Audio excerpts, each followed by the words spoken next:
Ce tour du monde nous conduit maintenant en Inde. Les forces de l'ordre ont dispersé la manifestation des partisans du mouvement dit Parti du peuple des cafards. Son fondateur, Abhijit Dipke, de retour en Inde, avait invité ses soutiens à venir l'accueillir en masse, mais ils étaient à peine 1 millier. On retrouve Alban Alvarez, notre correspondant à New Delhi. Bonjour Alban, merci d'être avec nous. On est donc loin de l'engouement digital et des 20 millions de personnes qui s'étaient abonnées au compte de Dipke lorsqu'on regarde le nombre de personnes mobilisées plus tôt. Absolument, on s'attendait à une plus grande mobilisation compte tenu de l'engouement suscité par ce Cockroach Janta parti, ce parti du peuple des cafards, un engouement notamment sur les réseaux sociaux.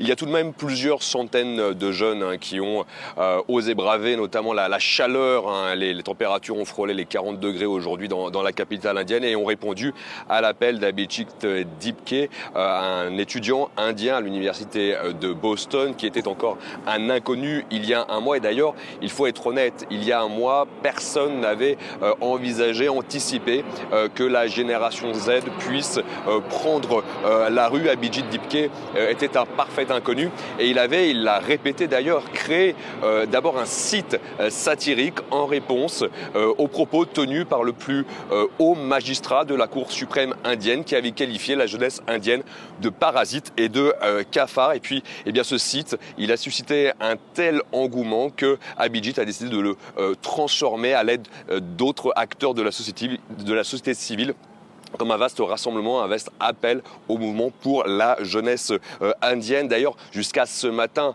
il n'était pas encore clair si le rassemblement allait obtenir ou non l'autorisation de la police de Delhi. Ils ont finalement obtenu cette autorisation, ce qui est suffisamment rare pour être souligné. Et puis Abhijit Dipke avait répété d'ailleurs qu'il craignait, puisqu'il a reçu de nombreuses menaces de mort, il craignait être arrêté dès son atterrissage dans la capitale. Il faut rappeler tout de même que depuis 12 ans et la présence de Narendra Modi en tant que Premier ministre en Inde, la liberté d'expression, la liberté de manifester se sont considérablement réduites dans le pays. D'un mot, Alban, on sait que Abhijit Dipke a lancé un ultimatum au ministre de l'Éducation, le sommant de démissionner.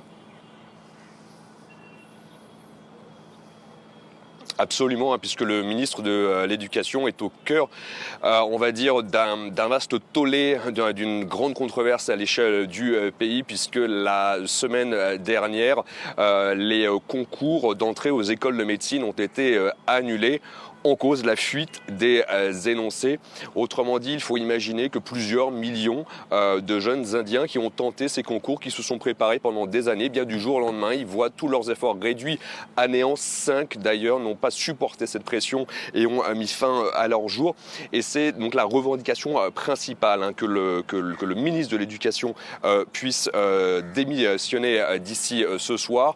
Ou sinon, le rassemblement, le mouvement populaire des cafards s'étendra à l'échelle du pays. Ce n'est pas la première fois que la jeunesse se mobilise, mais clairement, on peut sentir un agacement, une frustration, une colère contre l'état, on va dire, économique de l'Inde, puisque c'est la Gen Z, les jeunes âgés entre 15 et 30 ans qui subissent le plus le chômage de masse. Il n'y a pas assez d'emplois à créer. Beaucoup tentent leur chance à l'étranger. Ils se sentent comme étant les grands oubliés du gouvernement nationaliste hindou au pouvoir. Merci beaucoup Alban Alvarez en direct de Delhi pour France 24. Cap